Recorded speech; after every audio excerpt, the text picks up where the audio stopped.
When Jesus came down from the mountainside, large crowds followed him. A man with leprosy came and knelt before him and said, "Lord, if you are willing, you can make me clean." Jesus reached out his hand and touched the man. "I am willing," he said. "Be clean." Immediately he was cleansed of his leprosy. Then Jesus said to him, "See that you don't tell anyone. But go, show yourself to the priests and offer the gift Moses commanded, as a testimony to them."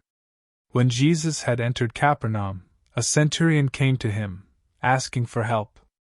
"Lord," he said, "my servant lies at home paralyzed, suffering terribly." Jesus said to him, "Shall I come and heal him?" The centurion replied, "Lord, I do not deserve to have you come under my roof. But just say the word, and my servant will be healed.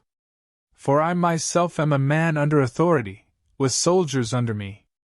I tell this one, 'Go,' and he goes, and that one, 'Come,' and he comes. I say to my servant, 'Do this,' and he does it." When Jesus heard this, he was amazed and said to those following him, "Truly I tell you, I have not found anyone in Israel with such great faith. I say to you that many will come from the east and the west, and will take their places at the feast with Abraham, Isaac, and Jacob in the kingdom of heaven. But the subjects of the kingdom will be thrown outside, into the darkness, where there will be weeping and gnashing of teeth." Then Jesus said to the centurion, "Go! Let it be done just as you believed it would." And his servant was healed at that moment. When Jesus came into Peter's house, he saw Peter's mother-in-law lying in bed with a fever. He touched her hand and the fever left her, and she got up and began to wait on him. When evening came, many who were demon-possessed were brought to him, and he drove out the spirits with a word and healed all the sick. This was to fulfill what was spoken through the prophet Isaiah. "He took up our infirmities and bore our diseases."